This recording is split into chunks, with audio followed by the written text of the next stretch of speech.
अस्सलाम वालेकुम friends, welcome back to my channel. इस वीडियो में मैं आप लोगों से वज़ीर सेहत पंजाब डॉक्टर यास्मीन राशिद साहिबा के किए गए एक ऐलान के बारे में बात करूंगी। अगर इस पर अमल दरामद हो जाता है तो बे औलाद लोगों के लिए ये एक बहुत बड़ी खुशखबरी होगी।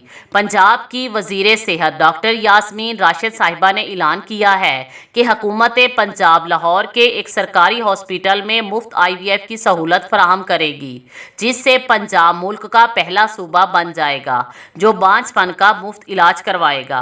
ये तिबी तरीकाकार लाहौर के मदर एंड चाइल्ड हॉस्पिटल में फराहम किया जाएगा, जिसका इफ्तिताह रवां साल जून में वज़ीर आज़म पाकिस्तान इमरान खान साहब करेंगे। डॉक्टर यास्मीन राशिद साहिबा ने कहा है कि ये सहूलत बांझपन के मसैल में मुब्तला जोड़ों को दी जाएगी।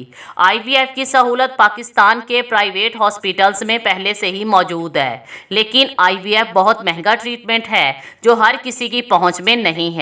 लेकिन अब हुकूमत के इस इकदाम से वो तमाम जोड़े फ़ायदा उठा सकते हैं जो बांझपन की वजह से बे औलाद हैं, क्योंकि वज़ीर सेहत यास्मीन राशिद के मुताबिक ये ट्रीटमेंट 100% फ्री होगा। IVF पर मैं पहले भी एक वीडियो अपलोड कर चुकी हूँ, आप ये वीडियो भी देख सकते हैं। इस वीडियो में IVF से मुतल्लिक तमाम तर डिटेल्स मौजूद है। मैं ये वीडियो एंड स्क्रीन पर लगा दूंगी। ये तरीकाकार उन औरतों के लिए ख़ास तौर पर मुफीद साबित होगा जिनकी फैलोपियन ट्यूब्स ब्लॉक होती हैं या जिन औरतों को ओव्यूलेशन प्रॉब्लम्स होती हैं, क्योंकि IVF एक ऐसा अमल है जिसमें फर्टिलिटी ड्रग्स का इस्तेमाल करके ओवरीज को स्टिमुलेट किया जाता है और मिच्योर एग्स कलेक्ट कर लिए जाते हैं, मेल से स्पर्म हासिल किए जाते हैं और लेबॉर्ट्री में एग्स को फर्टिलाइज किया जाता है। इसके बाद फर्टिलाइज्ड एग्स को वापस यूट्रस में मुंतकिल कर दिया जाता है, जिससे फर्टिलाइज्ड एम्ब्रियो इम्प्लांट हो जाता है और इस तरह प्रेगनेंसी अमल में आती है।